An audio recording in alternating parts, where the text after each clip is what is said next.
ಕನಕಪುರ 2026ನೇ ಸಾಲಿನ ಕರ್ನಾಟಕ ರಾಜ್ಯ ಪ್ರೌಢಶಾಲಾ ಶಿಕ್ಷಣ ಮಂಡಳಿಯು ಎಸ್ಎಸ್ಎಲ್ಸಿ ಪರೀಕ್ಷೆ ಫಲಿತಾಂಶ ಪ್ರಕಟಿಸಿದ್ದು, ನಗರದ ಆರ್ಎಸ್ ಸಂಸ್ಥೆ ವಿದ್ಯಾರ್ಥಿಗಳು ಉತ್ತಮ ಅಂಕ ಪಡೆದು 93% ಫಲಿತಾಂಶ ಬಂದಿರುವುದು ಸಂತಸ ತಂದಿದೆ ಎಂದು ಆರ್ಎಸ್ ಸಂಸ್ಥೆಯ ಅಧ್ಯಕ್ಷರಾದ ಶ್ರೀಕಂಠು ಹೇಳಿದರು.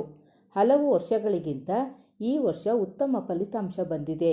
ಇದಕ್ಕೆ ಶಿಕ್ಷಕರ ಪರಿಶ್ರಮ ಮತ್ತು ಕಾಳಜಿಯೇ ಪ್ರಮುಖ ಕಾರಣ ಎಂದರು. ಪೂಜ್ಯ ಕರಿಯಪ್ಪನವರ ಮೂಲ ಉದ್ದೇಶವಾದ ಗ್ರಾಮೀಣ ಭಾಗದ ಮಕ್ಕಳ ಉನ್ನತ ವ್ಯಾಸಂಗದ ಕನಸನ್ನು ಈಡೇರಿಸಲು ಬೇಸ್ ಶಿಕ್ಷಣವನ್ನು ಆರಂಭಿಸಲಾಗಿದೆ ಹಾಗೂ 10ನೇ ತರಗತಿ ಮತ್ತು ಪಿಯುಸಿ ಪರೀಕ್ಷೆಯಲ್ಲಿ ಫೇಲ್ ಆಗಿ ತಮ್ಮ ಶಿಕ್ಷಣವನ್ನು ಅರ್ಧಕ್ಕೆ ಮೊಟಕುಗೊಳಿಸಿರುವ ತಾಲೂಕಿನ ವಿದ್ಯಾರ್ಥಿಗಳ ಉಪಯೋಗಕ್ಕಾಗಿ ಟಾಟಾ ಸಂಸ್ಥೆ ಮತ್ತು ಬಜಾಜ್ ಆಟೋ ಸೇರಿದಂತೆ ಕೆಲವು ಸಂಸ್ಥೆಗಳ ಸಹಯೋಗದೊಂದಿಗೆ ಸಾತನೂರಿನಲ್ಲಿ ಕೌಶಲ್ಯ ಆಧಾರಿತ ತರಬೇತಿ ಶಿಕ್ಷಣವನ್ನು ಆರಂಭಿಸಲು ನಿರ್ಧರಿಸಲಾಗಿದೆ ಮತ್ತು ತಾಲೂಕಿನ ಜನರ ಹಿತದೃಷ್ಟಿಯಿಂದ ಕರ್ನಾಟಕ ಮುಕ್ತ ವಿಶ್ವವಿದ್ಯಾಲಯದ ಕೋರ್ಸ್ಗಳನ್ನು ಪ್ರಾರಂಭಿಸಲಾಗಿದ್ದು, ಪದವಿ ಪಡೆಯುವ ಆಸಕ್ತಿ ಇರುವ ವಿದ್ಯಾರ್ಥಿಗಳು ಇದರ ಸದುಪಯೋಗಪಡಿಸಿಕೊಳ್ಳಬೇಕೆಂದು ತಿಳಿಸಿದರು. ದುಂತೂರು ಮಾರೇಗೌಡ ಸಭಾಂಗಣದಲ್ಲಿ ಎಸ್ಎಸ್ಎಲ್ಸಿ ಪರೀಕ್ಷೆಯಲ್ಲಿ ಉತ್ತಮ ಅಂಕ ಪಡೆದು ತೇರ್ಗಡೆಯಾದ ವಿದ್ಯಾರ್ಥಿಗಳನ್ನು ಸನ್ಮಾನಿಸಲಾಯಿತು. ಈ ಸಂದರ್ಭದಲ್ಲಿ ಶಿಕ್ಷಣ ಸಂಸ್ಥೆಯ ಆಡಳಿತ ಮಂಡಳಿ ನಿರ್ದೇಶಕರಾದ ನಾಗರಾಜು, ಮಂಜುನಾಥ್, ಪುಟ್ಟಸ್ವಾಮಿ ಹಾಗೂ ಶಿಕ್ಷಕರಾದ ಟಿವಿಎನ್ ಪ್ರಸಾದ್, ಗುರುಮೂರ್ತಿ, ಪ್ರಾಂಶುಪಾಲರಾದ ಕೆಂಪೇಗೌಡ, ಉಪನ್ಯಾಸಕರಾದ ಮಧು ಮೋಹನ್ ಸೇರಿದಂತೆ ಶಾಲಾ ಶಿಕ್ಷಕರು, ವಿದ್ಯಾರ್ಥಿಗಳು, ಪೋಷಕರು ಉಪಸ್ಥಿತರಿದ್ದರು. ಡಿಸ್ಟಿಂಕ್ಷನ್ ತಗೊಂಡವರೆ ಮಕ್ಕಳುಗಳು. ನಮ್ಮಲ್ಲಿ 4 ಹೈಸ್ಕೂಲ್ ಇದೆ. ಇನ್ನೊಂದು RGHS, ಅದರಲ್ಲಿ ಇಂಗ್ಲೀಷ್ ಮೀಡಿಯಂ ಬಂದಿದೆ, ಕನ್ನಡ ಮೀಡಿಯಂ ಬಂದಿದೆ. ಹಾಗೆ ಸಾತ್ನೂರಲ್ಲಿ ಸಂಸ್ಥೆಗಳ ವಿಷಯ ಶೈಕ್ಷಣಿಕ ದೃಷ್ಟಿಯಿಂದ ಅವರ ಪೋಷಕರು ಇಷ್ಟಪಟ್ಟಂಗೆ ಆ ಮಕ್ಕಳು ಗುರಿ ಇಟ್ಕೊಂಡು ಓದ್ತಾ ಇರುವಂಥ ಮಕ್ಕಳುಗಳು, ಅವ್ರಿಗೆಲ್ಲ ನಾನು ಅಭಿನಂದಿಸ್ತೇನೆ. ಮಟ್ಟದ ಒಂದು ವಿದ್ಯಾದಾನ ಶಾಲೆಯಿಂದ ಸಿಗ್ತದೆ ಮಕ್ಕಳಿಗೆ ಅಂತ ಹೇಳಕ್ಕೆ ಇಷ್ಟಪಡ್ತೀನಿ. ಮೊದಲನೇದಾಗಿ ರಿಸಲ್ಟ್ ಹೇಳ್ಬಿಡ್ತೀನಿ. PUC ರಿಸಲ್ಟ್ ಬಂದಂತ ನಿಮ್ಮ ಜೊತೆಲ್ಲ ಹಂಚ್ಕೊಂಡಿದ್ದೀವಿ. ಬಹುಶಃ ಭಾರಿ ಬದಲಾವಣೆಯನ್ನು ನಾವು PUC ಕಾಲೇಜಲ್ಲಿ ಬಂದಂಥ ಸಂದರ್ಭ. ಅಲ್ಲೆಲ್ಲ 59% ಬಂತು ಹಿಂದೆ ವರ್ಷ. ಈ ವರ್ಷ ಸಾತ್ನೂರಲ್ಲಿ 95% ಬಂತು. ಇಲ್ಲಿ 88% ಬಂತು. ಎಲ್ಲ ಡಿಸ್ಟಿಂಕ್ಷನ್ ಜಾಸ್ತಿ, ಡಿಸ್ಟಿಂಕ್ಷನ್ನು ಫಸ್ಟ್ ಕ್ಲಾಸೇ ಜಾಸ್ತಿ ತೊಗೊಂಡಿದ್ದು PUC ಮಕ್ಕಳು ಈ 2 ಕಾಲೇಜಲ್ಲೂ. ಅದನ್ನು ಹಂಚ್ಕೊಂಡಿದ್ದೀನಿ ನಾನು. ಬಟ್ ಅದು ಮುಂದುವರಿದ ಭಾಗ. ಈಗ SLC ರಿಸಲ್ಟ್ ಬಂದಿದೆ, 10ನೇ ಸಾತ್ನೂರು ಬಂದಿದೆ. ಇದು ಕೂಡ ಭಾರಿ ಶೈಕ್ಷಣಿಕ ಬದಲಾವಣೆಯನ್ನು RES ನೋಡ್ತಾ ಇರೋ ಸಂದರ್ಭ. ಏನು ರಿಸಲ್ಟ್ ಮುಖಾಂತರ ನಾವು ನೋಡ್ತಾ ಇದ್ದೀವಿ ನಾವು, ಅದನ್ನು ನಾನು ಹಂಚ್ಕೊಳ್ಳಿಕ್ಕೆ ಇಷ್ಟಪಡ್ತೀನಿ. ಹೋದ ವರ್ಷ ನಾವು 3 ವರ್ಷ ಆಯಿತು ನಾನು ಅಧ್ಯಕ್ಷನಾಗಿ ಹೊಸ ಕಮಿಟಿ ಬಂದು ಭಾರಿ ಬದಲಾವಣೆ ತರಕ್ಕೆ ಪ್ರಯತ್ನ ಪಟ್ಟು ಈ RES ಸಂಸ್ಥೆಯಲ್ಲಿ ಪ್ರೈಮರಿ ಸ್ಕೂಲ್ ಆಗ್ಬೋದು, ಮಿಡ್ಲ್ ಸ್ಕೂಲ್ ಆಗ್ಬೋದು, ಹೈಸ್ಕೂಲ್ ಆಗ್ಬೋದು, ಕಾಲೇಜ್ ಆಗ್ಬೋದು, PU ಕಾಲೇಜ್ ಆಗ್ಬೋದು, ಈಗ ಹೊಸ ಕೋರ್ಸ್ಗಳು ಬಂದಿವೆ. MBA ಬಂದಿದೆ, BSc ಬಂದಿದೆ. ಎಲ್ಲದರಲ್ಲೂ ನಾವು ಶೈಕ್ಷಣಿಕ ಬದಲಾವಣೆಗಳು ತರಬೇಕು ಅಂತ ಒಂದು ಬದಲಾವಣೆ ತರಬೇಕು ಪ್ರಯತ್ನ ಪಟ್ಟು. ಆದರೂ ನಾನು 3 ವರ್ಷ ಅಧಿಕಾರದಲ್ಲಿ ಒಂದು 2 ವರ್ಷ ಎಲ್ಲ ಬದಲಾವಣೆ ನಮ್ಮ ಕೈಲಾದ ಮಾಡೋದು. ಬಟ್ ಶೈಕ್ಷಣಿಕವಾಗಿ ನಮ್ಗೆ ತೃಪ್ತಿ ನೀಡುವಂಗೆ, ಈ ವಿದ್ಯಾರ್ಥಿ ಪೋಷಕರಿಗೆ ತೃಪ್ತಿ ನೀಡುವಂಥ ಇದನ್ನು ನಾವು ಕೊಡೋಕ್ಕಾಗಲಿಲ್ಲ. ಅದಕ್ಕೆ ಪ್ರಯತ್ನ ಅಂತೂ ನಾವು ಬಿಡುಗಡೆ ಮಾಡ್ತಿದ್ದೋ. ಸೊ ನಾವು ಅದೇ ಗುರಿ ಇಟ್ಕೊಂಡು ಈ ಬದಲಾವಣೆ ತರಲೇಬೇಕು. ಅದು ಮೊದಲನೇದಾಗಿ ಶೈಕ್ಷಣಿಕವಾಗಿ ಹೆಸರು ಮಾಡಿದಂಥ ಸಂಸ್ಥೆ ಕರಿಯಪ್ಪನವರಿಂದ. ಅದು ನಾವು ಏನೇ ಪ್ರಪಂಚ ಕಂಡಿದ್ರು ಕೊನೆಗೆ ರಿಸಲ್ಟ್ ಮೇಲೆ ಉಳಿದು ಕರಿಯಪ್ಪನವ್ರ ಹೆಸರನ್ನ ಮುಂದಕ್ಕೆ ತರಬೇಕಾದ್ರೆ ನಾವು ಒಳ್ಳೆ ರಿಸಲ್ಟ್ ಕೊಡಬೇಕು ಅಂತ ದೃಷ್ಟಿಯಿಂದ ಕಷ್ಟಪಟ್ಟಕ್ಕೆ ಈಗ ಅಲ್ಲೂ ಒಳ್ಳೆ ಪರ್ಸೆಂಟೇಜ್ ಬಂದಿದೆ. PUC ಇಲ್ಲೂ ಅಷ್ಟೇ. ಇಲ್ಲಿ 4 ಹೈಸ್ಕೂಲಲ್ಲಿ ನೋಡಿ, RMPHS ಅಲ್ಲಿ 88.16% ಬಂದಿದೆ ಯಾವುದೋ ಮಲ್ಟಿಪರ್ಪಸ್ ಸ್ಕೂಲಲ್ಲಿ. RGHS ಅಲ್ಲಿ ಕನ್ನಡ ಮೀಡಿಯಮಲ್ಲಿ 91.17% ಬಂದಿದೆ. RGS ಇಂಗ್ಲೀಷಲ್ಲಿ 97.50 ಬಂದಿದೆ. RHS ಅಂದರೆ ಸಾತ್ನೂರಲ್ಲಿ 95% ಬಂದಿದೆ. ಸುಮ್ಮನೆ ಕಂಪೇರ್ ಮಾಡ್ತಾ ಇದ್ದೀನಿ, ಬದಲಾವಣೆ ಎಷ್ಟಾಗದೆ. ಹೌದು, ಎಲ್ಲ ಕಡೆನೂ ಇಂಪ್ರೂವ್ಮೆಂಟ್ ಇದೆ. ಅದಕ್ಕೆ ಕೆಲವು ಸರ್ಕಾರ ಮಾಡಿದಂಥ ಪರೀಕ್ಷೆ ಎದುರಿಸುವಂಥ ನಿಯಮಾವಳಿಗಳು ಒಂದು ಸ್ವಲ್ಪ ಅನುಕೂಲ ಆಗಿ ಒಟ್ಟಾರೆಯಾಗಿ ಎಲ್ಲ ಕಡೆನೂ ಬಂದಿದೆ. ಇದೊಂದು RSL ಒಂದರಲ್ಲೇ ಬಂದ್ಬಿಟ್ಟಿದೆ ಅಂತ ಹೇಳಲ್ಲ ನಾನು. ಬಟ್ ನಾವು ಈ ಈ ತಾಲೂಕಿಗೆ ಅವರೇಜು, ಈ ಜಿಲ್ಲೆಗೆ ಅವರೇಜ್ ನೋಡಿದ್ರೆ ಅದಕ್ಕಿಂತ ನಾವು 3 ಸಂಸ್ಥೆಯಲ್ಲಿ ಮುಂದೆನೇ ಇದ್ದೀವಿ. ಅಂದರೆ ಜಿಲ್ಲಾ ಇದಕ್ಕೂ ಪರ್ಫಾರ್ಮೆನ್ಸ್ಗೂ ತಾಲೂಕು ಪರ್ಫಾರ್ಮೆನ್ಸ್ಗೂ ಕೂಡ ಹೆಚ್ಚಿಗೆ ಇದ್ದೀವಿ. ಇಷ್ಟು ಹೇಳಿದೆ. ಆಮೇಲೆ ಇದು ಹಿಂಗೆ ಎಷ್ಟು ಬದಲಾವಣೆ ತಂದಿದೆ ಅಂದರೆ ನೋಡಿ, 40% ಹೋದ ವರ್ಷ RMPHS ಈಗ 88.16 ಅಂದರೆ 2ರಷ್ಟಕ್ಕಿಂತ ನಾವು ಜಾಸ್ತಿ ಪರ್ಸೆಂಟೇಜ್ ಪಾಸ್ ಆಗಿದೆ. ಹಾಗೆಯೇ ಕನ್ನಡ RGHS ಅಲ್ಲಿ 48.18 ಇತ್ತು, ಈಗ 91.17 ಆಗಿದೆ. ಆಮೇಲೆ ಇಂಗ್ಲೀಷ್ ಮೀಡಿಯಮಲ್ಲಿ ಹೋದ ವರ್ಷ ಇದೇ ಒಳ್ಳೆ ಪರ್ಫಾರ್ಮೆನ್ಸ್ ಅಂದರೆ 66.07 ಇತ್ತು, ಈಗ 97.50 ಆಗಿದೆ. ಅಂದರೆ ಸಾಕಷ್ಟು 100% ಬಂದಿದೆ. ಆಮೇಲೆ RHS ಅಷ್ಟೇ 57% ಇದ್ದು ಈಗ 95% ಬಂದಿದೆ. ಅಂದರೆ ಅಂತರ ಕೆಲವು ಕಡೆ ಡಬಲ್ ಆಗಿದೆ, ಕೆಲವು 30% 40% ಜಾಸ್ತಿ ಆಗಿದೆ. ಇದು ಒಳ್ಳೆ ಶೈಕ್ಷಣಿಕವಾಗಿ ನಮ್ಮಲ್ಲಿ ಒಳ್ಳೆ ಬೆಳವಣಿಗೆ ಆಗಿದೆ. ನಾನು ಅದು ನಮ್ಮ ಇಲ್ಲಿ ಹೆಡ್ಮಾಸ್ಟರ್ಗಳು ಇರಬೇಕು, ನಮ್ಮ ಫ್ಯಾಕಲ್ಟಿಗಳು ಬಂದವರೆ ನಿಜ ಏನೇ ಹೇಳಿದ್ರು ಕೊನೆಗೆ ರಿಸಲ್ಟಿಂದ ನೀವು ಬಂದು ನಮ್ಮ ಹತ್ರ ಮಾತಾಡಬೇಕು. ರಿಸಲ್ಟ್ ಅಷ್ಟೇ ಮಾತಾಡೋದು ನೀವು, ಅದು ಬಿಟ್ಬಿಟ್ಟು ಬೇರೆ ವಿಚಾರ ಇಲ್ಲ ಅನ್ನೋಂಥ ಹೇಳಿದ್ರೆ ಅವರು ಹಗಲು ರಾತ್ರಿ ದುಡಿದಿದ್ದಾರೆ. ಇದ್ರಲ್ಲಿ ಯಾಕೆ ನಮ್ಮಲ್ಲಿ ನೀವು ಗುರುತಿಸ್ಬೇಕು ನೀವು ಅಂತಂದರೆ ಪೇರೆಂಟ್ಸ್ಗೂ ಸಹಿತ ಹೇಳ್ತಾ ಇದ್ದೀನಿ. ಈಗ ಕೆಲವು ಕಡೆ 100% ಬಂದಿದೆ. 10 ಹುಡುಗರು, 12 ಹುಡುಗರು, 4 ಹುಡುಗರು, ಅದು ಯಾವುದೋ ಒಂದು ಶಾಲೆಯಲ್ಲಿ 2 ಹುಡುಗರು ಅಂತೆ, 2 ಹುಡುಗರು 100% ಬಂದಿದೆ. ಬಟ್ ನಮ್ಮಲ್ಲಿ ಏನಾಗಿದೆ, ಹೈಯೆಸ್ಟ್ ಇದಿರೋದು ಏನೋ ಸ್ಟ್ರೆಂತ್ ಇರೋದು ಏನಂತಂದರೆ ನೋಡಿ, ಈಗ ಇದರಲ್ಲಿ ಯಾವುದೋ RMPHS 88% ಬಂದಿದ್ರು 169 ಹುಡುಗರು, ಅದರಲ್ಲಿ ನಾವು 88% ತೊಗೊಂಡಿದ್ದೀವಿ. RGS ಕನ್ನಡದಲ್ಲಿ 102 ನೀವು 102 ಮಕ್ಕಳವ್ರೆ. ಆಮೇಲೆ ಈ ಇಂಗ್ಲೀಷ್ ಮೀಡಿಯಮಲ್ಲಿ 80 ಅಂದರೆ ಹೆಚ್ಚು ಕಮ್ಮಿ ಹೆಣ್ಮಕ್ಳು ಗರ್ಲ್ಸ್ ಹೈಸ್ಕೂಲಲ್ಲಿ 182 ಹುಡುಗರು ಅವ್ರೆ, ಆಯಿತಾ. RHS 700 89 ಹುಡುಗರು ಅವ್ರೆ. ಅಂದರೆ ಏನಾಯ್ತದೆ, ಇವ್ರಲ್ಲಿ ಏನೋ ಒಂದು ಒಂದು ಒಂದು ಕೊರತೆ ತಪ್ಪರ ನಮ್ಗೆ ಕೊರತೆ ಅನ್ನೋಕ್ಕಿಂತ ಒತ್ತಡ ಅಂದರೆ ಈ ಏನು ಮಕ್ಕಳು ಓದ್ತಾರೆ ಅವ್ರ ಪೇರೆಂಟ್ಸ್ ಸಾಮಾಜಿಕ ಹಿನ್ನೆಲೆ, ಆರ್ಥಿಕ ಹಿನ್ನೆಲೆ ಏನಿದೆ ಇಷ್ಟು ಮಕ್ಕಳು ಸೇರಿಸ್ಬೇಕಾದ್ರೆ, ಬಟ್ ಆರ್ಥಿಕ ಇತಿಮಿತಿ ಇರುವಂಥ ಮಕ್ಕಳ ಪೇರೆಂಟ್ಸೇ ಇಲ್ಲಿ ನಾವು ಅವ್ರನ್ನ ತಯಾರಿ ಮಾಡುವಂಥ ಸಂದರ್ಭ ನಮಗೆ. ಅದ್ರ ಜೊತೆಗೆ ಸಾಮಾಜಿಕವಾಗಿ ಹೇಳ್ತೀನಿ, ಅವರೇ ಅವಿದ್ಯಾವಂತರುಗಳೆಲ್ಲ ಪೇರೆಂಟ್ಸ್ ಅಂತ ಹೇಳಲ್ಲ, ಸಾಕಷ್ಟು ಜನ ಅವಿದ್ಯಾವಂತರ ಪೇರೆಂಟ್ಸ್ಗಳು ಇದ್ದಾರೆ, ಅವ್ರು ಗಮನ ಕೊಡಲ್ಲ. ನಾವೇನೋ ನಿಮ್ಮ ಮಕ್ಕಳು ಚೆನ್ನಾಗಿ ಓದಿಸ್ಬೇಕು, ಓದ್ತಾ ಇಲ್ಲ ಅಂತ ಹೇಳಿದ್ರೆ ಅದರಿಂದ ಹೋಗಲ್ಲ, ಕರೆದ್ರೂ ಬರಲ್ಲ ಅಂತ ಏನೋ ಒಂದು ಸಣ್ಣ ವರ್ಗ ಇದೆ. ಸೊ ಇದೆಲ್ಲೂ ಇಲ್ಲ. ನಮ್ಮೇಲೆ ಏನಾಗುತ್ತೆ, ಅಂಥ ವರ್ಗದ ಹಿನ್ನೆಲೆ ಇಟ್ಕೊಂಡು ಅದ್ರ ತಕ್ಕಂಥ ನಾವು ಉತ್ತಮ ಶೈಕ್ಷಣಿಕ ತಯಾರಿಯನ್ನು ಮಾಡಿ ಮಕ್ಕಳನ್ನ ಬೆಳೆಸ್ಬೇಕಂತ ಒತ್ತಡ ಇಡೀ ಕನಕಪುರ ತಾಲೂಕಲ್ಲಿ ಯಾರಿಗೂ ಇಲ್ವೋ ಬಹುಶಃ ಅದು ನಮಗಿದೆ. ಯಾಕೆಂದರೆ ನಮ್ಮಲ್ಲಿ ಸ್ಟ್ರೆಂತು, ಯಾಕೆಂದರೆ ಒಂದು 20-30 ಜನಕ್ಕೆ ಪಾಠ ಮಾಡೋದು, ಅವ್ರು ನೋಡೋದು, ಅವ್ರು ಓದಿದವ್ರು ಸರಿ ಮಾಡೋದು ಒಂದು ಲೆವೆಲ್ಲು. ನೀವು ಅದೇ 180 ಹುಡುಗರು 170 ಹುಡುಗರು ಹತ್ತತ್ರ ಇರೋ ಶಾಲೆಯಲ್ಲಿ ಅವ್ರು ಮಾನಿಟರ್ ಮಾಡೋದು ಭಾರಿ ಕಷ್ಟ ಆಯ್ತದೆ. ಮಾಡ್ತೀವಿ ನಾವು, ಮಾಡಿದಾಗೂ ಅಲ್ಲೊಂದು ಇಲ್ಲೊಂದು ಕೈ ತಪ್ಪೋಯ್ತದೆ. ಕೆಲವು ಕೋಲಿ ಬಿದ್ದೋಗಿರ್ಬೋದು, ಕ್ಲಾಸಿಗೆ ಬರಲ್ಲ, ಮನೆಯವ್ರಿಗೆ ಓದ್ತಿರಲ್ಲ, ಅಕ್ಕಪಕ್ಕ ಅಲ್ಲಿಂದ ಕಳಿಸ್ತಾರೆ, ಅವರೆಲ್ಲ ಶಾಲೆಗೆ ಹೋಗ್ತಾರೆ. ಇದು PUC ಮೇಜರ್ ಪ್ರಾಬ್ಲಮ್ ಇತ್ತು, ಅಲ್ಲೆಲ್ಲ ಓದ್ತವ್ರೆ ನನ್ನ ಮಕ್ಕಳು ಅಂತ ಕಳಿಸ್ತಾರೆ, ಇಲ್ಲಿ ಕ್ಲಾಸ್ಗೆ ಬರಲ್ಲ, ಅವ್ರು ಬಂದು ಓಡಾಡೋದು. ಇಂಥ ಒಂದು ಹಿನ್ನೆಲೆ ಇರುವಂಥ ಮಕ್ಕಳು ಇರುವಾಗ ಆ ಮಕ್ಕಳಿಗೆ ಶಿಸ್ತು ತಂದು ಆ ಮಕ್ಕಳಿಗೆ ಅವರ ಭವಿಷ್ಯ ಹೆಂಗೆ ರೂಪಿಸ್ಕೋಬೇಕು, ಯಾಕೆ ನೀವು ಓದಬೇಕು, ನಿಮ್ಮ ತಂದೆ ತಾಯಿ ಎಷ್ಟು ಕಷ್ಟಪಡ್ತವ್ರೆ, ನೀವೇನು ಮಾಡಬೇಕು ಅಂತ ಆ ಚಿಕ್ಕ ವಯಸ್ಸಿನಲ್ಲಿ ಹೇಳುವಂಥದ್ದು ಇಷ್ಟು ಸ್ಟ್ರೆಂತಿದಾಗ ಭಾರಿ ಕಷ್ಟ. ನಾವು ಅದನ್ನು ಮಾಡ್ತಾ ಇದ್ದೀವಿ. ನಾವು ಇದೆಲ್ಲ ಓವರಾಲ್ ರಿಸಲ್ಟು ಇವತ್ತು ಚೆನ್ನಾಗಿ ಬಂದಿದೆ. ಅದನ್ನು ನಿಮ್ಮಲ್ಲಿ ಹಂಚ್ಕೊಳ್ಳೋಕ್ಕೆ ಇಷ್ಟಪಡ್ತೀನಿ. ಬಹುಶಃ ಈ ಶೈಕ್ಷಣಿಕವಾಗಿ ನಾವು 2 ವರ್ಷ ಏನು ಸಾಧಿಸಿಲ್ಲ, ಈ ಮ್ಯಾನೇಜ್ಮೆಂಟು ನನ್ನ ಅಧ್ಯಕ್ಷ ಅಂದಮೇಲೆ ಅದನ್ನು ಈ ವರ್ಷ PUCನಲ್ಲಿ ಇಲ್ಲಿ ರಿಸಲ್ಟಿಂದನೇ ನಾವು ಸಾಧಿಸ್ತಾ ಇದ್ದೀವಿ. ಇದನ್ನು ನಾವು ಮುಂದೆ ಬಿಡಬಾರ್ದು. ಈಗ ತುಂಬ 40%, 48% 90% ಹತ್ತುವಾಗ ಕ್ರಾಸ್ ಆಗಿರುವಾಗ ಇನ್ನೂ ಚಾಲೆಂಜ್ ಇದೆ. ಈ ನಮ್ಮ ಫ್ಯಾಕಲ್ಟಿಗೂ ಇದೆ, ನಮಗೂ ಇದೆ. ಮುಂದಿನ ವರ್ಷಗಳಲ್ಲಿ ಇದಕ್ಕಿಂತ ಇಂಪ್ರೂವ್ ಆಗಬೇಕು. ಅರ್ಥ ಆಯ್ತಾ?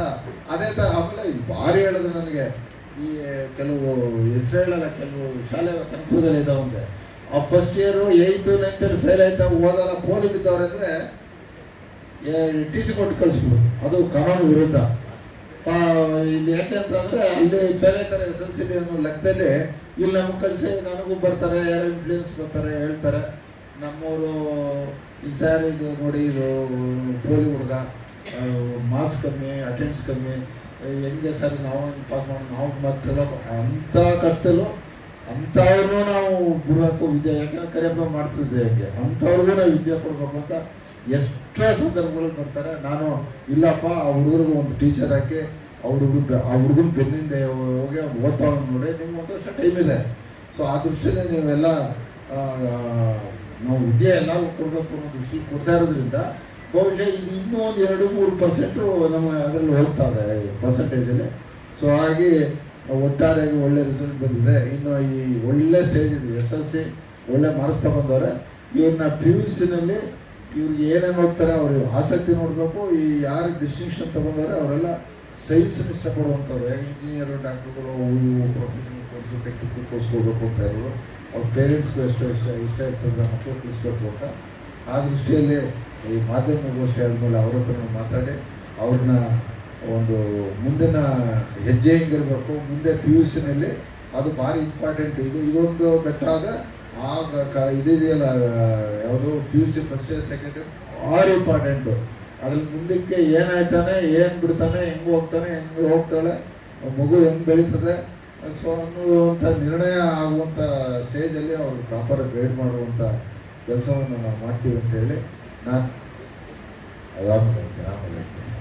ಆಮೇಲೆ ಅದಕ್ಕೆ ನಾವೇನು ಮಾಡಿದ್ದೀವಿ, ಈಗ ನಿಮ್ಮ ಹತ್ರ ಮಾತಾಡಿದ್ದೀವಿ, ಬೇಸ್ ಎಜುಕೇಷನ್ ತಂದಿದ್ದೀವಿ. ಬಹುಶಃ ನಿಮಗೆ ಗೊತ್ತದು CET NEET ಇಲ್ಲಿ ಇನ್ನೊಂದು ಸಮಸ್ಯೆ ಇತ್ತು ನಮ್ಗೆ. ಹೋದ ವರ್ಷ 15 ವರ್ಷ ನಾನು ನೋಡೋದು ಮಾರ್ಕ್ಸ್ ಕಮ್ಮಿ, ನಮ್ಮಲ್ಲಿ ಪರ್ಸೆಂಟೇಜ್ ಬರ್ತಿದ್ದು. ಅದ್ರ ಜೊತೆಗೆ ಏನು ಮಾಡೋದು, ಯಾರು 80% ಮೇಲೆ ತಗೋತಾರೆ ಅವ್ರು ಯಾರೋ ಇಲ್ಲಿ ನಮ್ಮ ಸೇರಿಸ್ತಿರಲ್ಲ PUCಗೆ. ಯಾಕೆ ಅಂದರೆ ನಮ್ಮಲ್ಲಿ ಇಂಟಿಗ್ರೇಟೆಡ್ ಕೋಚಿಂಗ್ ಸರಿ ಇಲ್ಲ. ಇಲ್ಲಿ ನಮ್ಮ ಮಕ್ಕಳನ್ನ ಹೆಂಗೆ ಇವು ಡಾಕ್ಟರ್ ಇಂಜಿನಿಯರ್ ಓದಬೇಕಾದ್ರೆ ಭವಿಷ್ಯನೇ ಇಲ್ವಲ್ಲ ಅಂತ ತಗೋಗಿ ಜಾಸ್ತಿ ಹಣ ಕೊಟ್ಟು ಎಲ್ಲ ತಗೋ ಅಲ್ಲಿ ಸೇರಿಸ್ತಿದ್ರು. ಇದನ್ನಂತೂ ನಾವು ಓದ್ಸತಿ ನಾವು ಇಲ್ಲೇ ಶುರು ಮಾಡ್ದೋ, ಇಲ್ಲಿ ಒಂದು ಸಂಸ್ಥೆಯಿಂದ ಅದು ಒಂದು ಮಟ್ಟಕ್ಕಾಗಿ ಅದು 44 ಜನರಲ್ಲಿ 43 ಜನ ಪಾಸ್ ಆದರು, 98% ಮೇಲೆ ತಗೋತು. ಅದು ಮೆಜಾರಿಟಿ ಡಿಸ್ಟಿಂಕ್ಷನ್ನು ಫಸ್ಟ್ ಕ್ಲಾಸೇ ಬಂತು. ಹೋದ ವರ್ಷ ಬಂದಿರುವಂಥ ರಿಸಲ್ಟಲ್ಲಿ ಈಗ ಇನ್ನೂ ಹೆಚ್ಚಿನ ಮಟ್ಟಕ್ಕೆ ಇಂಟಿಗ್ರೇಟೆಡ್ ಕೋರ್ಸ್ ಮಾಡಬೇಕು, ತುಂಬ ಸ್ಟ್ಯಾಂಡರ್ಡ್ ಮಾಡಬೇಕು ಅಂತ ಹೇಳ್ಬಿಟ್ಟು ಈಗ ಏನೋ ಒಂದು ಬೇಸ್ ಅಂತ ಒಂದು ಸಂಸ್ಥೆ ಇದೆ. ಸುಮಾರು ಜನ ಗೊತ್ತಿರಬೇಕು, ಪೇರೆಂಟ್ಸ್ ತಿಳ್ಕೊಳ್ಳಿ. ಇದು ನೀಟು CET ಮೊದಲೆಲ್ಲ ಏನಿಲ್ಲ, ನಾವು ಓದ್ತಿದ್ದಾಗ ಯಾವ ನೀಟು CET ಇಲ್ಲ.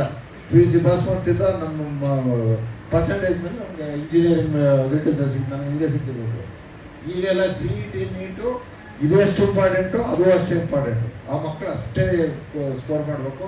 ಹಾಗಾಗಿ ಯಾವಾಗ ಇದು CET ನೀಟು ಕೋಚಿಂಗ್ ಅಂತ ಗೊತ್ತು ಆವಾಗ ಶುರು ಮಾಡಿದಂಥ ಸಂಸ್ಥೆ, ಬೇಸಿದು ಮೂಲ ಶುರು ಮಾಡಿದಂಥ ಸಂಸ್ಥೆ. ಇದನ್ನ ಕೋಚಿಂಗ್ ಶುರು ಮಾಡಿದ್ಮೇಲೆ ಇವತ್ತು ಲಕ್ಷಾಂತರ ಮಕ್ಕಳಿಗೆ ಇವತ್ತು ಎಷ್ಟೋ ಇಂಜಿನಿಯರು, ಡಾಕ್ಟರ್ಗಳಾಗಿ ಸಂಸ್ಥೆಯಲ್ಲಿ ಹೋಗಾರೆ. ಬಟ್ ಅವ್ರು ಇಲ್ಲಿ ಬರೋ ಅವಶ್ಯಕತೆ ಇಲ್ಲ. ಅವರೆಲ್ಲ ಬೆಂಗಳೂರು, ಮೈಸೂರು, ದೊಡ್ಡ ದೊಡ್ಡ ಸಿಟಿಗಳಲ್ಲಿ 10,000 ಜನ ಟ್ರೈನಿಂಗ್ ಮಾಡ್ತಾರೆ. ನಾವೇನೇ ಕೇಳ್ಕೊಂಡು ಒಂದು ಗ್ರಾಮಾಂತರ ಪ್ರದೇಶ, ನೀವು ಬರೀ ಸಿಟಿ ಮಕ್ಕಳಿಗೂ ಏನೋ ಶೈಕ್ಷಣಿಕವಾಗಿ ಹಾಗೆ ಆರ್ಥಿಕವಾಗಿ ಈ ಹಿನ್ನೆಲೆ ಇಟ್ಕೊಂಡು ನೀವು ಯೋಚಿಸಬಾರ್ದು. ನೀವು ನಿಜವಾಗ್ಲೂ ಸೇವೆ ಮಾಡಬೇಕು ಅಂತ ಬರಬೇಕು ಇಲ್ಲಿ RISಗೆ. ನೀವು ನಮ್ಮಲ್ಲಿ ಮಕ್ಕಳಿಗೂ ಕೋಚ್ ಮಾಡಬೇಕು. ಬಟ್ ಒಂದು ಕಂಡೀಷನ್ ಅಂದರೆ ಅಷ್ಟು ದುಡ್ಡು ನಮ್ಮ ಕೈಲಿ ಕೊಡೋಕ್ಕಾಗಲ್ಲ. ಯಾಕೆಂದರೆ ಅವ್ರು 1,30,000 ಚಾರ್ಜ್ ಮಾಡ್ತಾರೆ. ಅವರು ಇದನ್ನು ಹಿಂದೆ ಹೇಳಿದ್ದೆ. ಹಂಗೆಲ್ಲ ಹೇಳಾದ್ಮೇಲೆ ಅವ್ರಿಗೇನು ಮಾಡಿ ಒಪ್ಸಿ CO ಎಲ್ಲ ಬಂದಿದ್ರು. ಇಲ್ಲಿ ಇರೋ ಓಲ್ಡ್ ಸ್ಟೂಡೆಂಟಲ್ಲಿ ಒಳ್ಳೆ ಪೊಸಿಷನ್ ಅವರೇ ಕರ್ಕೊಂಬಂದೀಗ ಬೇಸ್ ಈಗ ಆಲ ಕ್ಲಾಸಸ್ ಶುರುವಾಗಿದೆ ಗೊತ್ತಿಲ್ಲ ನಿಮಗೆ. ಸೊ ಹಂಗಾಗ್ಬಿಟ್ಟು ಇಲ್ಲಿ ಯಾರ್ಯಾರು ಸೈನ್ಸ್ ಓದ್ತಾರೆ, ಯಾರು ಇಂಜಿನಿಯರು, ಡಾಕ್ಟ್ರು, ಅಗ್ರಿಕಲ್ಚರು ಅವು ಓದಿಸ್ಬೇಕು ಅಂದರೆ ಹಿಂದೆ ಮುಂದೆ ನೋಡಬೇಡಿ ನೀವು. ನಾವು ಬರೀ 75,000 ರೂಪಾಯಿಗೆ ನಮ್ಮ ಫೀಸ್ ಬಿಟ್ಟು ಅವ್ರು 1.30 ಮಾಡೋರು ನಾವು 75 ತೊಗೊಂಡ್ರೆ ನಾವು ತಗೊಳ್ಳಲ್ಲ, ಅವರು ಕೊಡಬೇಕು. ಬಟ್ ಈ ಭವಿಷ್ಯ ಆಗುತ್ತೆ. 2 ವರ್ಷ ನಿಮ್ಗೆ ಆರ್ಥಿಕವಾಗಿ ಒಂದು ಇದಾಗ್ಬೋದು, ಒತ್ತಡ ಆದ್ರೂ ಈಗ ಇವ್ರು ಒಳ್ಳೆ CET ಎಲ್ಲ ಸ್ಕೋರ್ ಮಾಡಿದ್ರೆ ಅವ್ರಿಗೆ ಫ್ರೀ ಸೀಟ್ ಸಿಗ್ತದೆ, ಗೌರ್ಮೆಂಟ್ ಸೀಟ್ಗಳು. ಇಲ್ಲಾಂದರೆ ಅಲ್ಲಿ ಹಾಕ್ಬೇಕು ನೀವು 5 ಲಕ್ಷ 10 ಲಕ್ಷ ಹಾಕಿ ಎಲ್ಲ ಕೋರ್ಸ್ಗೆ ಸೇರಿಸುವಂಥ ಸಂದರ್ಭ ಅದೇ. ಒಳ್ಳೆ ಯೂನಿವರ್ಸಿಟಿಲಿ ಓದೋಕ್ಕಾಗಲ್ಲ, ಹೆಚ್ಚಿಗೆ ದುಡ್ಡು ಖರ್ಚು ಓದೋಕ್ಕಾಗಲ್ಲ. ಅವರು ಮನೇಲೇ ಕೂತ್ಕೊಂಡು ಓದುವಂಥದ್ದು. ತಪ್ಪರೆ ಇನ್ನೊಂದು ಜಾಬ್ ಇದ್ರೆ ಅಕಸ್ಮಾತ್ ಅವ್ರೇನೋ BA ಮಾಡ್ಕೊಂಡು ಅವ್ರು ಟೀಚರ್ ಆಗೋರಂದ್ರೆ ಅವರು ಈಗ ಇದಕ್ಕೆ ಸೇರಿದ್ರೆ, ಈ ಕೋರ್ಸಿಗೆ ಸೇರಿದ್ರೆ ಅವ್ರೇನು ಕ್ಲಾಸ್ಗೂ ಹೋಗಿಲ್ಲ, ಆನ್ಲೈನ್ ಕ್ಲಾಸ್ ಅವು ಇರ್ತದೆ, ಅದ್ರ ಪಾಸ್ ಮಾಡ್ಕೊಂಡ್ರೆ ಅವ್ರು ಕಾಲೇಜ್ ಲೆಕ್ಚರ್ ಆಗ್ಬೋದು. ಒಂದೇನೋ ಪಡೆದವ್ರೆ ಡಿಗ್ರಿಯನ್ನು. ಈಗ MSc ಬಾಟ್ನಿ ಪಡೆದಿದ್ರೆ MSc ಝುವಾಲಜಿನೂ ತಗೊಳ್ಬೋದು ಒಂದೇ ಟೈಮು. MSc ಝುವಾಲಜಿ ಅವನು MSc ಮಾಡ್ತಾವ್ರೆ ಯಾವುದೇ ಒಂದು ಯೂನಿವರ್ಸಿಟಿಲಿ ಇದೆ, ಅದೇ ಟೈಮ್ಗೆ ನೀವು ಇನ್ನೊಂದು ಡಿಗ್ರಿ ತಗೋಬೋದು. ಅಂದರೆ ಇವರು ಶೈಕ್ಷಣಿಕವಾಗಿ ಎಲ್ಲ ಹೈಯರ್ ಕ್ವಾಲಿಫಿಕೇಶನ್ ಕೇಳುವಾಗ ಅಂಥವೆಲ್ಲ ಅನುಕೂಲ ಇದೆ. ಆಮೇಲೆ ಡಿಗ್ರಿ ಮಾಡ್ಬೋದು. ಯಾರ್ಯಾರು ಡಿಗ್ರಿ ಇಲ್ಲಿ ಬಿಟ್ಬಿಟ್ಟವ್ರೆ ಮನೇಲಿ ಮಕ್ಳುಗಳು ಸೇರವ್ರೆ ಅವರೆಲ್ಲ ಇದರಲ್ಲಿ ಡಿಗ್ರಿ ಮಾಡ್ಕೊಳ್ಬೋದು. ಸೊ ಇದು ಒಂದು ಸ್ಟಡಿ ಸೆಂಟರ್ ಆಯ್ತದೆ ಅಂದರೆ ಅದ್ರ ವಿಂಗ್ ಆಯ್ತದೆ, ಅದೊಂದು ಬ್ರ್ಯಾಂಚ್ ನಮ್ಮಲ್ಲಿ ಇರುತ್ತೆ, ಅದಕ್ಕೆ ಬೇಕಾದಂಥ ಸ್ಟಾಫ್ ಇರ್ತದೆ. ಈಗಾಗಲೇ ಅಡ್ಮಿಷನ್ಸ್ ನೋಡಿ, ಈಗ ನಾವು ಹೆಚ್ಚಿಗೆ ಪ್ರಚಾರ ಕೊಟ್ಟಿಲ್ಲ, ಈಗಾಗಲೇ ಅದು ಹೆಂಗೆ ತಿಳ್ಕೊಂಡ್ರೆ ಏನೋ ಇದು ಗೊತ್ತಾದ ತಕ್ಷಣ ನಮ್ಗೆ ಆರ್ಡ್ರ್ ಬಂದು ಎಷ್ಟು ದಿವಸ ಆಯಿತು, 3 ದಿನ ಆಯಿತು. 25 ಜನ ರಿಜಿಸ್ಟರ್ ಮಾಡ್ಸವ್ರೆ. BA ಮಾಡ್ಸವ್ರೆ, MA ಮಾಡ್ಸವ್ರೆ, BA ಮಾಡ್ಸವ್ರೆ, ಜರ್ನಲಿಸಮ್ ಮಾಡ್ಸವ್ರೆ, MCom ಮಾಡ್ಸವ್ರೆ, BCom ಮಾಡ್ಸವ್ರೆ, ಹಿಂಗೆ MCom ಮಾಡ್ಸವ್ರೆ. ಹಿಂಗೆ ಸಾಕಷ್ಟು ಕೋರ್ಸ್ಗಳು ಈಗಾಗಲೇ 25. ನಾನು ಪತ್ರಕರ್ತರಿಗೂ ಸೇರಿ ಹೇಳ್ತಾ ಇದ್ದೀನಿ, ನೀವು ಏನಾದ್ರೂ ತಮಾಷೆ ಅಲ್ಲ, ಅದು ಇನ್ನೂ ಏನೋ ಓದಬೇಕು ಅಂದರೆ ನಿಮ್ಮ ವೃತ್ತಿಯಿಂದ ಜೊತೆಗೆ ಬಹುಶಃ ಅದೊಂದು ಅವಕಾಶ ಇಲ್ಲಿ ಬರಬೇಕು ನಮ್ಮ ಕನಕಪುರ ತಾಲೂಕು. ಯಾಕೆಂದರೆ ಹೆಚ್ಚೆಚ್ಚು ವಿದ್ಯಾವಂತರು ಮಾಡಬೇಕು ಅಂತಲೇ ನಮ್ಮ ಗುರಿ ಇರೋದು ವಿದ್ಯಾಸಂಸ್ಥೆದು. ಹಾಗಾಗಿ ರಾಮನಗರದಲ್ಲಿದೆ ಅದು ಸೆಂಟ್ರು. ಹಾಗಾಗಿ ಈಗ ಅದು ನಮ್ಮ ರಾಮೇಗೌಡರಲ್ಲಿ ಇದಾಗಿದ್ರು wise chancellor NS Ramegowda, doctor NS ರಾಮೇಗೌಡರು, ಅವ್ರ ಸಹಕಾರ ಪಡ್ಕೊಂಡು ಬಂದಿದ್ದೀವಿ. ಇದನ್ನು ನಾನು ಮಾಧ್ಯಮ ಕೇಳ್ಕೊತೀನಿ, ಇದು ಹೆಚ್ಚಿನ ರೀತಿಯಿಂದ ತಿಳಿಸಿ. ಎಷ್ಟು ಜನ ಇರ್ತಾರೆ ಎಲ್ಲ ಏನಿಲ್ಲ, ಅಲ್ಲೇನು ಮೈಸೂರಿಗೆ ಹೋಗ್ಬೇಕಾಗಿಲ್ಲ, ಇಲ್ಲೇ ಬಂದು ರಿಜಿಸ್ಟ್ರೇಷನ್ ಮಾಡ್ಬೋದು, ಇಲ್ಲೇ ಏನು ಮಾಡ್ಬೋದು, ಇಲ್ಲೇ ಮಿನಿಮಮ್ ಏನೋ ಅವ್ರಿಗೆ ಟ್ರೈನಿಂಗ್ ಕೊಡೋದು ಅವೇನೋ ಮಿನಿಮಮ್ ಇರ್ತದೆ, ಅದು ನಾವು ಮಾಡ್ತೀವಿ. ಮಿಕ್ಕದ್ದು ಆನ್ಲೈನ್ ಮಾಡ್ತಾರೆ. ಆಮೇಲೆ 2 ವರ್ಷ ಆದ್ಮೇಲೆ ಅವ್ರು ಎಕ್ಸಾಮ್ ಸರಿ ಮಾಡಿದ್ರೆ ಅವ್ರಿಗೆ ಡಿಗ್ರಿ ಬರ್ತದೆ. ಮಾಸ್ಟರ್ ಡಿಗ್ರಿ, ಇದು ಏನೋ ಬ್ಯಾಚುಲರ್ ಡಿಗ್ರಿ ಎಲ್ಲ ಬರ್ತದೆ. ಇದೊಂದು ಒಳ್ಳೆ ಬೆಳವಣಿಗೆ, ಶೈಕ್ಷಣಿಕವಾಗಿ ಬೇಸ್ತದೆ ಅಂತ ಹೇಳ್ತಾ ಇದ್ದಂಗೆ ಬಹುಶಃ RES ಅಲ್ಲಿ ನಮ್ಮ ಕನಕಪುರ ತಾಲೂಕು. ಆಮೇಲೆ ಇದೊಂದು ಗೊತ್ತಿಲ್ಲ ನಿಮಗೆ, ಗುಲ್ಬರ್ಗಾದಲ್ಲಿರೋ ಇಲ್ಲಿ ರಿಜಿಸ್ಟರ್ ಮಾಡಿಸ್ಕೋಬೋದು. ಬರೀ ಕನಕಪುರ ತಾಲೂಕು ಅಂತಲ್ಲ, ಮಂಡ್ಯ ಡಿಸ್ಟಿಕ್ ಅವರು ಮಾಡಿಸ್ಕೋಬೋದು. ಬೆಂಗಳೂರಿಂದ ಬಂದು ರಿಜಿಸ್ಟ್ರೇಷನ್ ಮಾಡ್ಕೊಂಡು ಅವ್ರ ಮನೇಲೆ ಓದ್ಕೋತಾರೆ. ಬಟ್ ರಿಜಿಸ್ಟ್ರೇಷನ್ ಆಗಿ ಈ ಸೆಂಟ್ರಿಂದನೇ ಅವ್ರಿಗೆ ಮುಖಾಂತರನೇ ಅವ್ರಿಗೆ ಡಿಗ್ರಿ ಸರ್ಟಿಫಿಕೇಟ್ ಸಿಗ್ತದೆ. ಅದೊಂದು ಒಳ್ಳೆ ಬೆಳವಣಿಗೆ. ಇದು ಮಾಧ್ಯಮ ನಾನು ಕೇಳ್ಕೊಳ್ತೀನಿ, ಇದು ಪ್ರತಿಯೊಬ್ಬರಿಗೂ ಗೊತ್ತಾಗುವಂಥ ರೀತಿಯಲ್ಲಿ ಇದು ಈ ತಾಲೂಕಿನಲ್ಲಿ ಬೇರೆ ಕಡೆನೂ ಕೂಡ ಇದು ಪ್ರಚಾರ ಆಗಬೇಕು ಅಂತ ನಾನು ಇದೊಂದು ದೃಷ್ಟಿಯಿಂದ ಕರೆದಿರೋದು. ಮೂರನೇದೇನಂತಂದರೆ, ನಾನು ಹೇಳ್ತಾನೆ ಇದ್ದೆ, ಈಗ ಏನಾಗಿದೆ, ಟ್ರೆಡಿಷನಲ್ ಕರಿಯಕ್ಕೆ ನೋಡಿದಾಗ ಟ್ರೆಡಿಷನಲ್ ಡಿಗ್ರಿಗಳು ಕೊಡ್ತಿದ್ರು, BSc BA BCom ಎಲ್ಲ ಕೊಡ್ತಿದ್ರು. ಆವತ್ತಿನ ಕಾಲ ಹಂಗಿತ್ತು, ಅದ್ರ ಮೇಲೆ ಓದ್ಕೊಳ್ತಿದ್ರು, ಅದ್ರ ಮೇಲೆ ಕೆಲಸ ಲಕ್ಷಾಂತರ ಜನ ಓದಿದ್ರು, ಆಮೇಲೆ ಕೆಲಸಕ್ಕೂ ಸೇರ್ಕೊಂಡು ಹೋಯ್ತು. ಈಗ ಕಾಲ ಬದಲಾಗಿದೆ. ಈಗ ಏನಂತಂದರೆ BA BSc ಮಾಡಿದ್ರೆ ಅದಕ್ಕೆ ಇತಿಮಿತಿಯಾದ ಒಂದು ಕೆಲಸ ಸಿಗ್ತದೆ ಅಷ್ಟೇ, ಸ್ಟ್ರಗಲ್ ಮಾಡ್ಬೇಕಂತೆ. ತಮ್ಮ ಲೋಯರ್ ಜಾಬ್ಸ್ಗೆ ಹೋಗ್ಬೇಕು. ಇದಿಲ್ಲದೆ ಅವ್ರು ಹೈಯರ್ ಎಜುಕೇಷನ್ಗೆ ಹೋಗ್ಬೇಕು, ಮಾಸ್ಟರ್ ಡಿಗ್ರಿ ಮಾಡಬೇಕು, MBA ಮಾಡಬೇಕು, ಅದು ಇಲ್ಲ ತಂದೀವಿ. ಇಲ್ಲ ಟೆಕ್ನಿಕಲ್ ಪ್ರೊಫೆಷನಲ್ ಕೋರ್ಸ್ಗೆ ಹೋಗ್ಬೇಕು, BSc ತಂದೀವಿ. ಈ ಥರದಲ್ಲಿ ಮಾಡಬೇಕಾದಂಥ ಒಂದು ಸಂದರ್ಭ ಇದು. ಇವತ್ತಿನ ಕಾಲದಲ್ಲಿ ಇವತ್ತು ಈ ದೇಶ ಆರ್ಥಿಕವಾಗಿ ಬೆಳೀತಾ ಇರೋ ಟೈಮಲ್ಲಿ ಇವತ್ತು ಇಂಡಸ್ಟ್ರೀಸ್ ಬೆಳೀತಾ ಇದೆ, ಸಾಫ್ಟ್ವೇರ್ ಬೆಳೀತಾ ಇದೆ, ಸರ್ವಿಸ್ ಇಂಡಸ್ಟ್ರಿ ಬೆಳೀತಾ ಇದೆ, ಬೆಂಗಳೂರು ಬೆಳೀತಾ ಇದೆ, ಎಲ್ಲ ಎಜುಕೇಷನ್ ಫೀಲ್ಡ್ ಬೆಳೀತಾ ಇದೆ, ಹೋಟ್ಲ್ ಇಂಡಸ್ಟ್ರಿ ಬೆಳೀತಾ ಇದೆ. ಹೀಗೆ 108 ಕಡೆ ಇದು ಬೆಳವಣಿಗೆಯಾಗಿ ಅವಕಾಶಗಳು ಜಾಸ್ತಿ ಆಯ್ತವೆ ಕೆಲಸಕ್ಕೆ. ಬಟ್ ಒಂದು ಕೊರತೆ ಏನಂತಂದರೆ ಅವ್ರಿಗೆ ಕೌಶಲ್ಯ, ಸ್ಕಿಲ್ ಡೆವಲಪ್ಮೆಂಟ್ ಮಾಡಿಸ್ಬೇಕು ಆ ಮಕ್ಕಳಿಗೆ. ಡಿಗ್ರಿ ಜೊತೆಗೆ ಸ್ಕಿಲ್ಲು ತಪ್ಪರೆ ಬಿಟ್ಬಿಟ್ಟಿರೋ ಏನೋ ಸ್ಕಿಲ್ ಕಲ್ತ್ಕೊಂಡ್ರೆ ಅವರು ಅಲ್ಲೇ ಇಲ್ಲಿ ಫ್ಯಾಕ್ಟ್ರಿ ಇಂಡಸ್ಟ್ರಿಗೂ ಕೆಲಸ ಮಾಡ್ಬೋದು ಅಂತ ಒಂದು ಗುರಿ ಇಟ್ಕೊಂಡು ಇದು ನಾನು ಬಹುಶಃ 1 ವರ್ಷದಿಂದನೂ ಈ ಕಡೆ ಗಮನ ಕೊಡ್ತಾ ಇದ್ದೆ. ನಾವು ಇನ್ನೂ ಮಾಮೂಲಿ ಡಿಗ್ರಿ ನಡೀತಾ ಇರ್ತವೆ ಇವೆಲ್ಲ. ಇದೆಲ್ಲ ಅಕಾಡೆಮಿಕ್ ಆಗಿ ನಾವು ಒಳ್ಳೆ ರೀತಿಯಲ್ಲಿ ಮುಂದಕ್ಕೆ ತಗೋಬೇಕು. ಅದು ಈಗ ಒಂದು ದೊಡ್ಡ ಹೆಜ್ಜೆ ಇಟ್ಟಿದ್ದೀವಿ. ಸೊ ಸ್ಕಿಲ್ ಡೆವಲಪ್ಮೆಂಟ್ ಅಷ್ಟು ಸುಲಭ ಅಲ್ಲ. ಅದಕ್ಕೆಲ್ಲ ದುಡ್ಡು ಬೇಕಾಯ್ತದೆ, ಅದಕ್ಕೆಲ್ಲ ಟೆಕ್ನಾಲಜಿ ಬೇಕಾಯ್ತದೆ, ಅದಕ್ಕೆಲ್ಲ ಮಿಷನರಿ ಬೇಕಾಯ್ತದೆ, ಅದಕ್ಕೆ ಟೂಲ್ಸ್ ಬೇಕಾಯ್ತದೆ. ಸೊ ಅದು ನಮ್ಮ ಸಂಸ್ಥೆ ಅಂತ ಮಾಡುವಂಥದ್ದಲ್ಲ. ಸೊ ಈ ದೃಷ್ಟಿಯಲ್ಲಿ ನಾನು ಹೇಳಿದ್ದೆ, ನಮ್ಮ ಫ್ರೆಂಡು ಒಬ್ಬ ಇವರು ಶ್ಯಾಮ್ ಅಂತ ಅಂದ್ಬಿಟ್ಟು RV ಇನ್ಸ್ಟಿಟ್ಯೂಷನ್ ಚೇರ್ಮನ್ ನಮ್ಮ ಫ್ರೆಂಡ್ ಅವರು, ಅವ್ರ ಮುಖಾಂತರ ಅವ್ರ ಇನ್ಸ್ಟಿಟ್ಯೂಷನ್ಗೆ 106 ಕೋಟಿ ರೂಪಾಯಿ ಬಂದಿದೆ. ಅವಾಗ ನಾನು ಕೇಳ್ಕೊಂಡೆ, ಎಲ್ಲ ನಿಮ್ಮ ಇನ್ಸ್ಟಿಟ್ಯೂಷನ್ಗೆ ಮಾಡ್ಕೋತಿರಲ್ಲ, ನಮ್ಮ ಹಿಂಗೆ ಕರಿಯಪ್ಪನವ್ರ ಇನ್ಸ್ಟಿಟ್ಯೂಷನ್ ಗ್ರಾಮೀಣ ಪ್ರದೇಶದಲ್ಲಿ ನಮ್ಮ ಮಕ್ಳಿಗೆ ಏನಾರು ಮಾಡಬೇಕು, ಈ ಸಂಸ್ಥೆ ಬೆಳೆಸ್ಬೇಕು ನಾನು. ನೀವು ಸಹಾಯ ಮಾಡಬೇಕು ಅಂದಾಗ ಹಿಂದೆ ಮುಂದೆ ನೋಡಿದೆ. ಈಗ 2 ಕಂಪ್ನಿಯವ್ರನ್ನ ನಮ್ಮ ಹತ್ರ ಕರ್ಕೊಂಡ್ಬಂದು 3 ಮೀಟಿಂಗ್ ಆಗವೆ. ಒಂದು ಟಾಟಾ ಟೆಕ್ನಾಲಜೀಸ್ ಬಂದಿದ್ರು.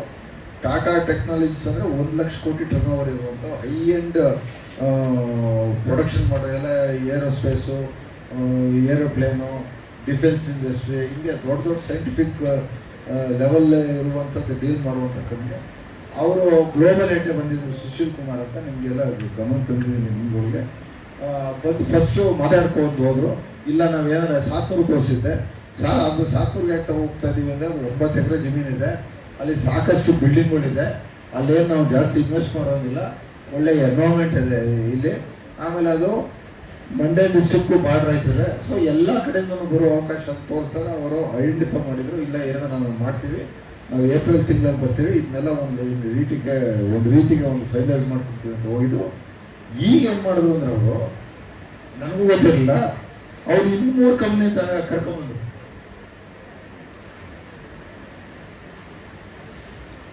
ಟಾಟಾ ಟೆಕ್ನಾಲಜಿ, ಟಾಟಾ ಕಂಪ್ನಿಯವರು, ಅವರು 108 ಕಂಪ್ನಿ ಅವ್ರ ಜೊತೆ ಟೈಪ್ ಆಗಿರ್ತದೆ. ಈ ಟಾಟಾ ಎಲೆಕ್ಟ್ರಾನಿಕ್ಸ್ಗೆ ಸುಮಾರು ಆಗಿವೆ. ಈಗ ಟಾಟಾ ಟೆಕ್ನಾಲಜೀಸ್ ಬೇರೆ ಇರ್ತದೆ, ಹಾಗೆ ಬೇರೆ ಬೇರೆ ಇದಕ್ಕೆ. ಅದರಲ್ಲಿ 3 ಕಂಪ್ನಿ ಬಂದು, ಒಂದು ರಾಜೇಶ್ ರಾಘವನ್ ಅಂತ ಬಂದಿದ್ರು, CEO ಎಸ್ಕಾವಾ ಇಂಡಿಯಾ ಅಂತ ಒಂದು ದೊಡ್ಡ ಕಂಪ್ನಿ ಇದು, ಅವ್ರು ಬಂದಿದ್ರು. ರಾಜೀವ್ ಅರ್ಮದಾಕ ಅಂತ ಇವರು ಆಂಧ್ರದವರು. Global affairs head Dassault system. Dassault ಅಂದರೆ ನಿಮ್ಗೆ ಗೊತ್ತಿರ್ಬೋದು, ಏರೋಪ್ಲೇನ್ ಇಂಡಸ್ಟ್ರಿ ಇದರಲ್ಲಿ ಒಂದು ದೊಡ್ಡ ಡಿಫೆನ್ಸ್ ಕಂಪ್ನಿ ಯುರೋಪಲ್ಲಿ, ಫ್ರಾನ್ಸ್ದು. ಅವ್ರದ್ದು ಇಲ್ಲಿದೆ, ಎಲ್ಲಿ ಇಂಡಿಯಾದಲ್ಲೂ. ಈಗ ನಾವು ಏರೋಪ್ಲೇನ್ ಎಲ್ಲ ರೆಫರೆನ್ಸ್ ತಗೊಂಡಿದ್ದು ಆ ಕಂಪ್ನಿಯಿಂದ. ಆ ಕಂಪ್ನಿ ಗ್ಲೋಬಲ್ ಅವ್ರೇನು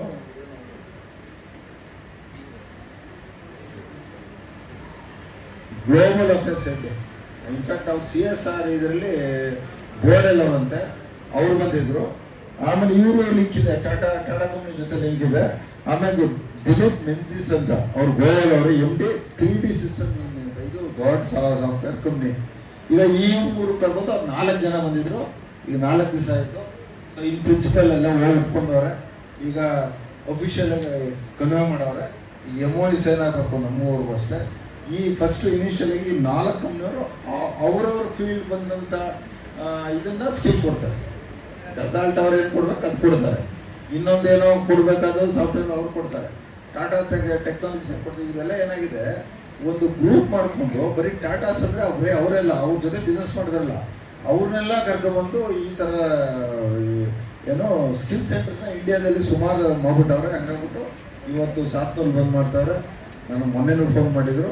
ಈಗ ಇದು ಕಳಿಸ್ಕೊಡ್ತೀನಿ, 15 ದಿವಸದೊಳಗೆ ನಾವು MOU ಕಳಿಸ್ತೀವಿ. ಅದಾದಮೇಲೆ ಅದೆಲ್ಲ ಜಾಗ ನೋಡೋರೆ. ಸೊ ಹಂಗಾಗ್ಬಿಟ್ಟು ಅದೊಂದು ದೊಡ್ಡ ಬೆಳವಣಿಗೆ. ನೀವು ಹೇಳ್ತಾ ಇದ್ದೀನಿ, ಶ್ಯಾಮ್ ಅವ್ರಿಗೆ ಬಜಾಜ್ ಆಟೋ ಕೇಳಿರ್ಬೇಕು.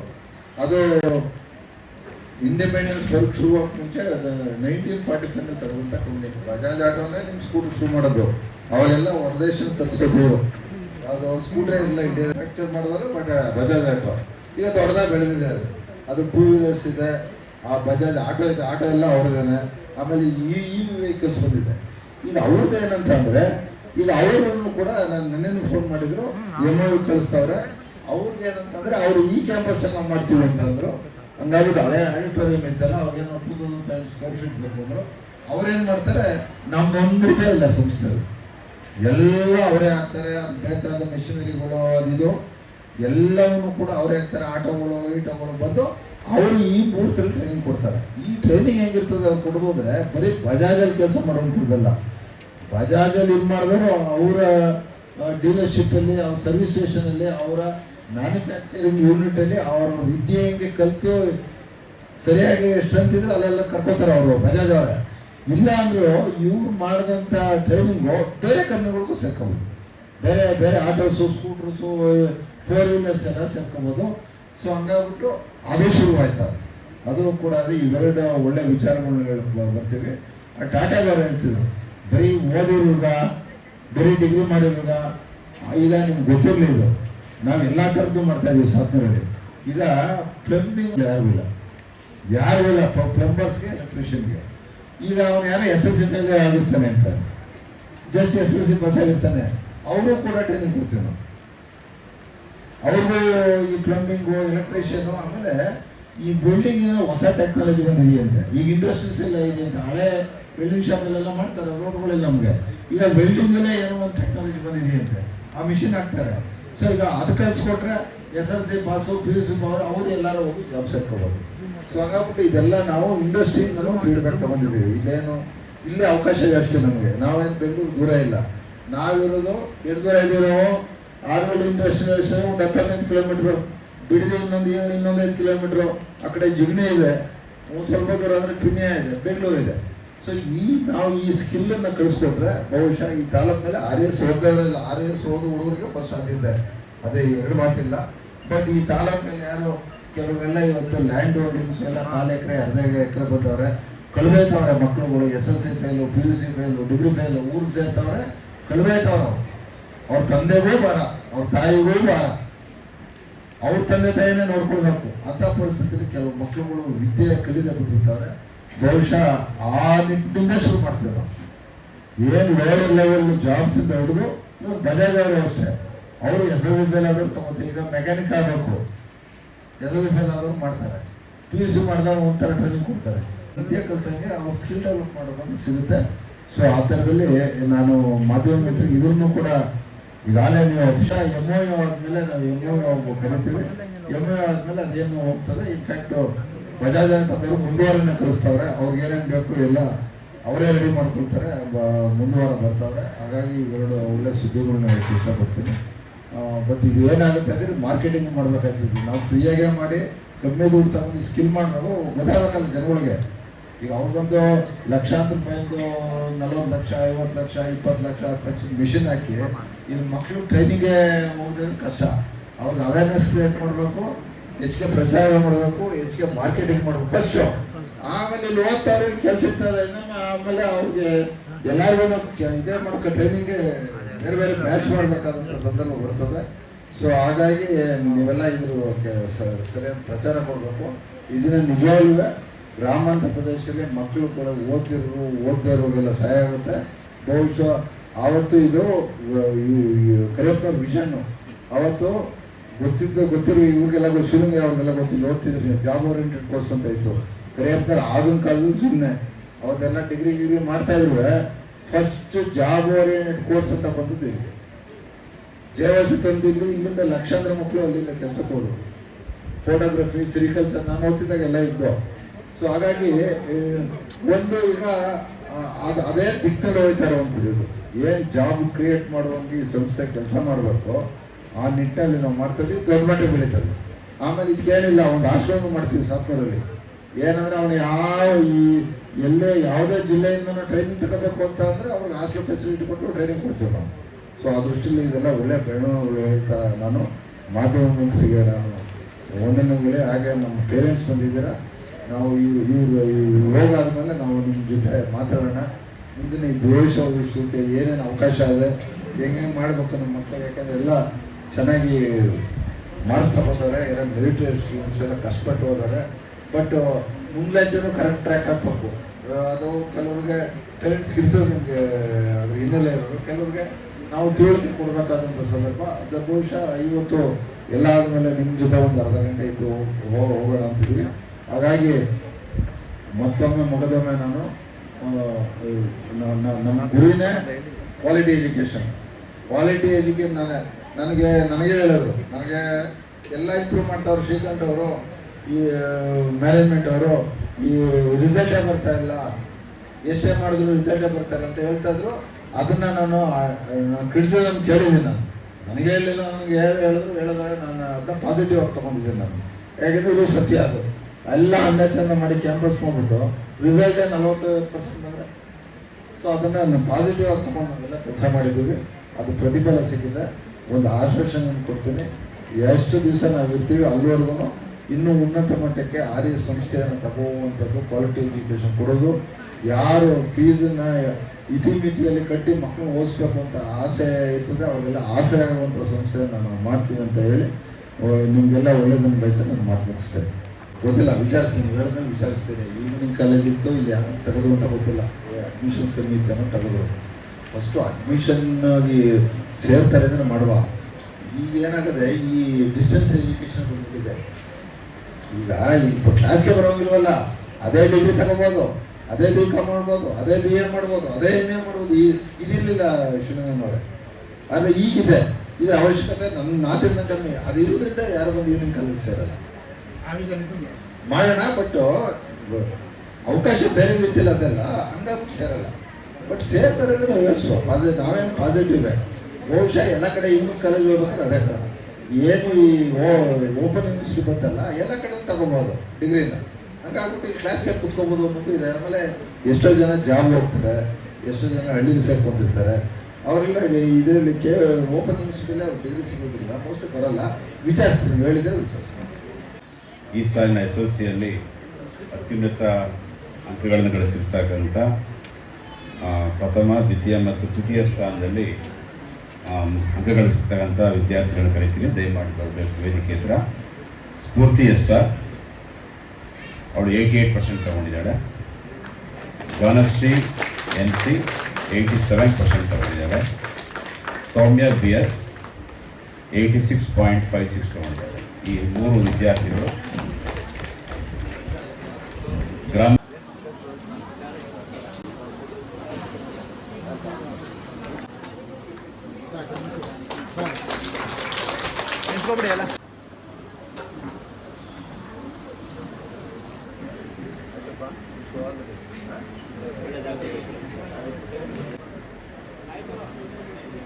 RMTHS ವಿದ್ಯಾರ್ಥಿಗಳು ಹೈಸ್ಕೂಲ್ಗಳಿಗೆ ಅತಿ ಹೆಚ್ಚು ಅಂಕ ಪಡೆದಂತಹ ವಿದ್ಯಾರ್ಥಿಗಳು.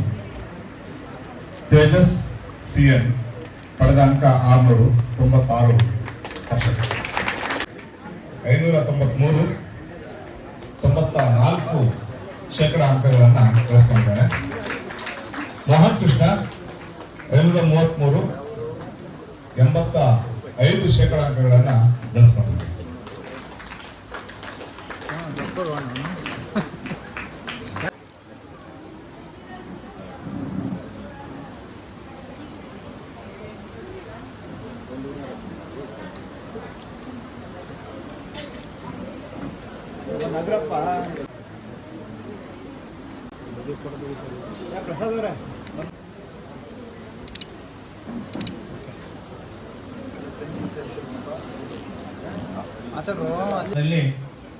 ಸುಮಾರು 20 ಜನ ಎಬೋ 80 ಡಿಸ್ಟಿಂಕ್ಷನ್ ಪಡೆದಿರ್ತಕ್ಕಂಥ ವಿದ್ಯಾರ್ಥಿನಿ ಇದ್ದಾರೆ. ಅದರಲ್ಲಿ ಟಾಪ್ 3 ದರ್ಶಿನಿ ಪಡೆದಿರ್ತಕ್ಕಂಥ ಅಂಕ 582, 93.12. ಎರಡನೇ ವಿದ್ಯಾರ್ಥಿನಿ ಶಿಲ್ಪಶ್ರೀ S ಪಡೆದ ಅಂಕ 577, ಪಡೆದಿರ್ತಕ್ಕಂಥ ಶೇಕಡವಾರು 92.32. ಮೂರನೇ ವಿದ್ಯಾರ್ಥಿನಿ ಅಪೂರ್ವ S ಪಡೆದ ಅಂಕ 575, 92%.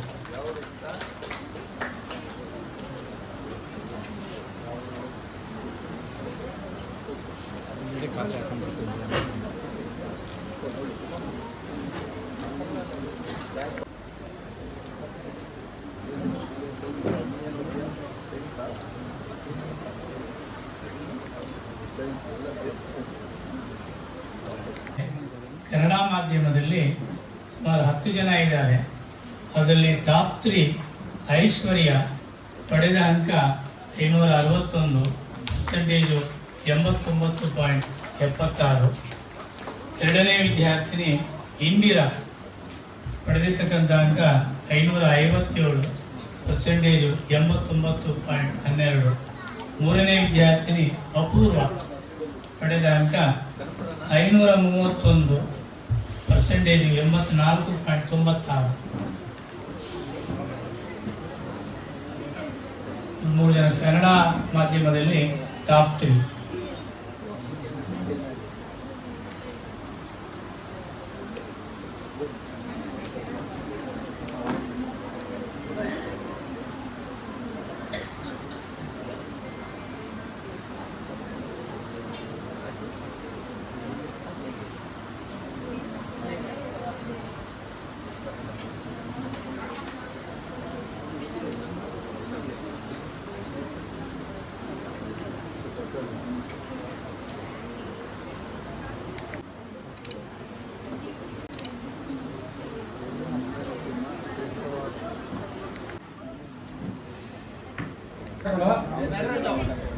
ಕಾರ್ಯಕ್ರಮದ ಅಧ್ಯಕ್ಷತೆ ವಹಿಸಿರ್ತಕ್ಕಂಥ HK ಶ್ರೀಕಂಠರವರ, ಖಜಾಂಚಿಯವರಾದ ಈ ಸಂಸ್ಥೆಯ ಮಂಜುನಾಥ್ರವರ, ಹಿರಿಯರು ಮತ್ತು ಮಾಜಿ ಅಧ್ಯಕ್ಷರಾದಂಥ ನಾಗರಾಜಣ್ಣವರವರ, ಈ ಶಾಲೆಯ ಮುಖ್ಯೋಪಾಧ್ಯಾಯರುಗಳು 3 ಜನ ಇದ್ದಾರೆ, 3 ಜನ ಮುಖ್ಯೋಪಾಧ್ಯಾಯರುಗಳ, ಸಹ ಶಿಕ್ಷಕರ 3 ಶಾಲೆಯ, ಸಿಬ್ಬಂದಿ ವರ್ಗದವರ 3 ಶಾಲೆಯ, ಮಾಧ್ಯಮ ಮಿತ್ರರೇ, ವಿದ್ಯಾರ್ಥಿನಿಯರೇ, ಪೋಷಕ ವರ್ಗದವರೇ, ಇನ್ನೂ ಹಲವು ನಮ್ಮ ಸಂಸ್ಥೆಯ ಮುಖಂಡರುಗಳು ಸರ್ವಿಸ್ ಮಾಡಿರೋರಿದ್ದಾರೆ ಅವರೇ.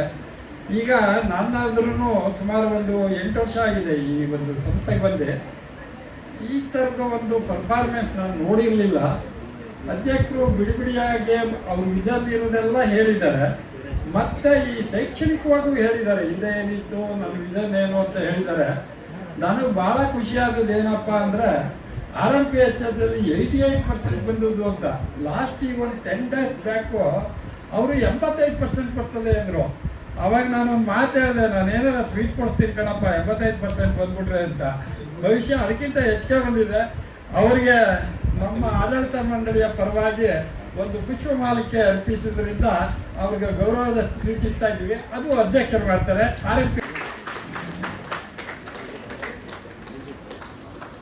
ಹಾಗೆ ಮತ್ತೋರ್ವ RGSS ಹೆಡ್ ಮಾಸ್ಟ್ರು ಅವರಿಗೆ ನಮ್ಮ ಖಜಾಂಚಿ ಮಂಜುನಾಥ್ರವರು ಪುಷ್ಪಮಾಲೆಯನ್ನು ಅರ್ಪಿಸಬೇಕಾಗಿ ವಿನಂತಿ. ಹಾಗೆ ಸಾತ್ನೂರ್ ಹೆಡ್ ಮಾಸ್ಟ್ರು ಪ್ರಸಾದ್ ಅವರು, ಅವ್ರಿಗೆ ನಮ್ಮ ನಾಗರಾಜನ್ನ ಅರ್ಪಿಸಬೇಕು ಅಂತ ಈ ಮೂಲಕ ಕೇಳ್ಕೊಂಡು, ಇದಕ್ಕೆ ಬಹುಶಃ ಈ ಪುಷ್ಪಮಾಲಿಕೆ ಅವ್ರಿಗೆ ಏನಾಗಿದೆ ಅಂದರೆ ಅವರೆಲ್ಲ ವಿದ್ಯಾವಂತರುಗಳು, ಅವ್ರಿಗೆ ಗೊತ್ತಿದೆ ನನ್ನ ಹೊರೆ ಏನು, ನಾನು ಮುಂದೆ ಏನು ಮಾಡಬೇಕು, ಆ ಶಾಲೆಗಳ ಯಾವ ಮಟ್ಟಕ್ಕೆ ತಗೊಂಡು ಹೋಗ್ಬೇಕು ಅನ್ನೋದು ಇದು ಒಂದು ಸೂಚನೆ. ಬಹುಶಃ ಅದನ್ನ ಇನ್ನೂ ಉನ್ನತ ಮಟ್ಟಕ್ಕೆ ತಗೊಂಡೋಗ್ಲಿ ಅಂತ ಅವ್ರಿಗೆ ಹೇಳ್ತಾ, ಈಗ ಅತ್ಯುನ್ನತವಾದಂಥ ಏನು ಮಕ್ಕಳುಗಳು ಒಂದು ಡಿಸ್ಟಿಂಗ್ವಿಷನ್ ಪಾಸ್ ಆಗಿದ್ದಾರೆ ಅವ್ರಿಗೆಲ್ಲ ಅಭಿನಂದನೆ ಸಲ್ಲಿಸ್ತಾ ಮತ್ತೆ ಎಲ್ಲರಿಗೂ ನನ್ನ ಧನ್ಯವಾದಗಳು ಹೇಳ್ತಾ ನನ್ನ